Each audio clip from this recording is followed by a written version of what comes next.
This really comes to the forefront during workforce shortages, right? When we're always trying to attract and hire new staff to be able to sustain our business. And it's very easy to forget about the people who have been here for a very long time.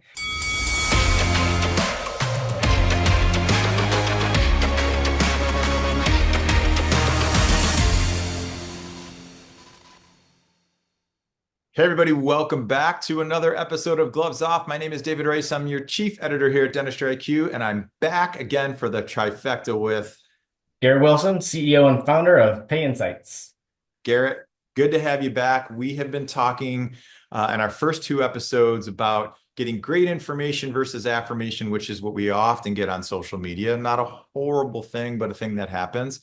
We talked last time about making sure you've got a strong value proposition for when you're recruiting team members, but also reminding your existing team of all the great things that you're bringing and why they want to stay there. And that's the retention side. So today, I guess I really want to ask you maybe a question every dental practice owner, every office manager should be asking themselves. And it's, does your practice inspire loyalty? So how should we be doing that in our practices so we can keep these great team members that we find?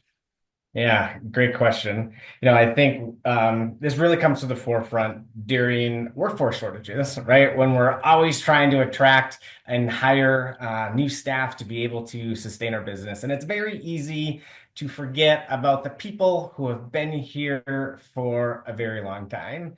And when that happens, we see some really big challenges in the market, and we're not treating people fairly. I think it's very important to say fair and equal aren't always the same thing, right?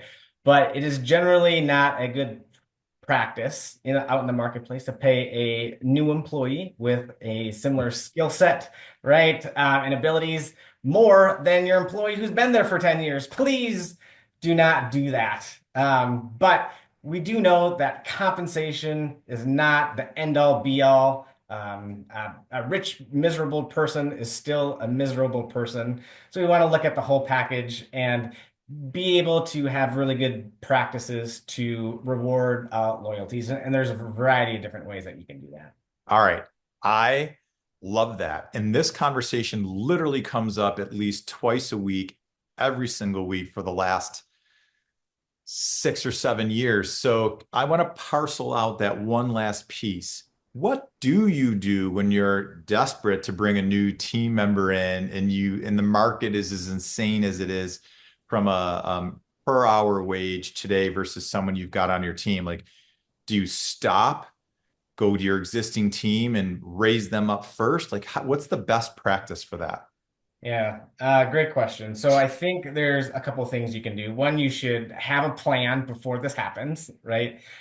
You can obviously make sure that you are going to raise any wages and have like a philosophy that you won't pay someone new more than your existing team members, right? You should always be evaluating performance as part of that, but that could be one option.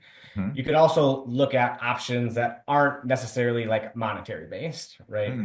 So when people, we know from a lot of surveys, a lot of data out there that your staff really is valuing time off these days, right? Not only from a burnout standpoint, but just be able to care for themselves. And so there's a variety of things that you could do around that. Like maybe you offer tenured staff members a sabbatical, right? To just go off and do their own thing. You can have a tiered amount of PTO. So the longer you're here, you get more PTO than someone who's brand new. Maybe you offer better scheduling or more flexible scheduling for someone who's earned it for a number of years. And so there's a lot of different ways you could look at that with like professional development, wellness, and of course, compensation and benefits as well. Yeah, no, I like that. Compensation to me, that package that we offer people is, of course, a component, but I don't know. I'm a believer that people don't leave the job so much as they leave the people. So Yeah. if they love the people and the culture and the vibe of a practice, like they're probably not going to be looking for something new for a couple bucks an hour every 6 months. And I know we went through that period over COVID, but I feel like that period's passed. Agreed. Like there's an old saying out there that compensation gets employees to join an organization. Culture makes an employee leave an organization, right? And so, we want to make sure that people are looking at things holistically. If someone is going to leave for compensation, typically people are getting like a 15 to like 20% increase. For some, that's not enough, right? And they are really happy with where they're at. For others, it is something that will allow them to jump ship. I think where, employers might get in a little bit of a hot mess is if they rely too much on culture, if they rely too much on professional development, and then those things break down, like you are going to have your cracks exposed, and the areas might be a little bit tumultuous and cause unnecessary turnover. Yeah, yeah, no, that's true. So how do I, as a dentist or somebody who's in this decision-making process within a practice, what are some of the things I can do, right now to make sure that I've got like each phase of this set up in a more proactive than reactive? Yeah, so if I were you, I would make a list of all the things you do in the categories of time off, compensation, professional development, and wellness, right? And culture, right? Those are the things that are going to help kind of be your North Star and be able to figure out what things are providing value to your employees. And I do believe, like we talked about this last time, but you also might not understand what your employees value. So make sure that you are having conversations about what keeps them there. We are a strong believer in having like stay interviews with our employees and say like, hey, if you would potentially leave, like what would be the main driver? Because I care about you and I don't want you to leave. So I just want to be proactive in addressing any challenges that we have.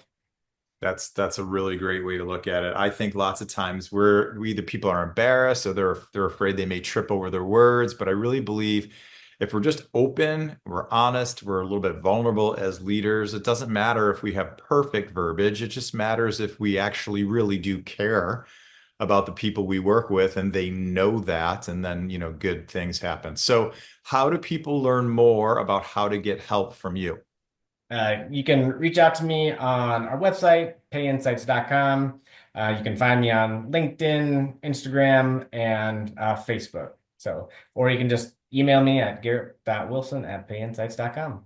Awesome. Garrett, thanks for being here. Everybody, thanks for joining us again. Remember, like we all look at the world a little bit differently, this perspective thing. So I love that look into multiple, categories within our practice that drive team satisfaction and understanding who your team is as individuals and collectively. So we'll catch you next time here at Gloves Off. Have a great one.